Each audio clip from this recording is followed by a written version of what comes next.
ಡಿಕೆಶಿ ಅವರು ರಾತ್ರಿ ಔತಣಕೂಟವನ್ನು ಕರೆದಿದ್ದರೆ ಅದಕ್ಕಿಂತ ಮುಂಚಿತವಾಗಿಯೇ ಸಾಕಷ್ಟು ಮುಂಚಿತವಾಗಿಯೇ ದಲಿತ ಸಚಿವರು ಮತ್ತು ಶಾಸಕರ ಸಭೆಯನ್ನು ಕರೆಯಲಾಗಿತ್ತು. ಈ ಒಂದು ಉಪಹಾರ ಕೂಟ ಮಾಡಿದ್ರು. ಇವತ್ತು ಉಪಹಾರ ಬ್ರೇಕ್ಫಾಸ್ಟ್ ನೆಪದಲ್ಲಿ ಮಹದೇವಪ್ಪನವರು ಎಲ್ಲನೂ ಕರೆದಿದ್ರು ಅಂತ ಕಾಣುತ್ತೆ. ಸಭೆ ಸೇರಿದ್ರು. ಸಚಿವ ಮಹದೇವಪ್ಪ ಅವರ ಸರ್ಕಾರಿ ನಿವಾಸದಲ್ಲಿ ಆದಂಥ ಮೀಟಿಂಗ್ ಇದು. ಸಭೆಯಲ್ಲಿ ಗೃಹ ಸಚಿವ doctor G Parameshwar, K H Muniyappa, R B Timmapura, Sudham Das, Darshan, Dhruvanarayan, Prasad Abbayya, Nayana Motamma ಸೇರಿದಂತೆ ಹಲವರು ಇದರಲ್ಲಿ ಭಾಗಿಯಾಗಿದ್ದರು.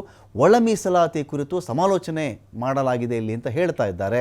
3 ತಿಂಗಳ ಒಳಗೆ ವರದಿಯನ್ನು ಪಡೆದುಕೊಂಡು ಘೋಷಣೆ ಮಾಡುವಂಥ ನಿರ್ಧಾರ ಮಾಡ್ತೀವಿ. ಆದರೆ ಗಡುವು ಮುಗಿದರೂ ಜಾರಿಯಾಗಿಲ್ಲ. ಹೀಗಾಗಿ ಸಭೆ ಮಾಡಿದ್ದಾರೆ ದಲಿತ ಸಚಿವರು ಮತ್ತು ಶಾಸಕರು. ಸರ್ಕಾರದ ಮೇಲೆ ಒತ್ತಡವನ್ನು ಹೇರಬೇಕು ಅಂತ ಹೇಳಿ ನಿರ್ಧಾರ ಮಾಡಿದ್ದಾರೆ. ಒಳ ಮೀಸಲಾತಿ ಬಗ್ಗೆ ಚರ್ಚೆ ನಡೆದಿದೆ. ಇಲ್ಲಿ ಸದಾಶಿವ ಆಯೋಗದ ವರದಿ ಜಾರಿಗೆ ನಾವೆಲ್ಲ ಬದ್ಧರಾಗಿರೋಣ. ನಿವೃತ್ತ ನ್ಯಾಯಮೂರ್ತಿ ನಾಗಮೋಹನ್ ದಾಸ್ ಆಯೋಗ ರಚನೆಯಾಗಿದೆ. 3 ತಿಂಗಳಾದರೂ ಸಮಿತಿ ವರದಿ ಕೊಟ್ಟಿಲ್ಲ.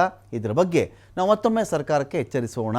ದತ್ತಾಂಶ ಸಂಗ್ರಹ ಮಾಡಿಕೊಂಡು ಏಕಸದಸ್ಯ ಆಯೋಗ ವರದಿ ಕೊಡಲಿದೆ. ಆ ವರದಿಯಲ್ಲಿ ಏನೇ ಇರಲಿ ಅದನ್ನೆಲ್ಲ ಕೂಡ ಒಪ್ಕೊಳ್ಳೋಣ ಅಂಥೇಳಿ ಈ ಒಂದು ಸಭೆಯಲ್ಲಿ ಚರ್ಚೆ ಆಗಿದೆ.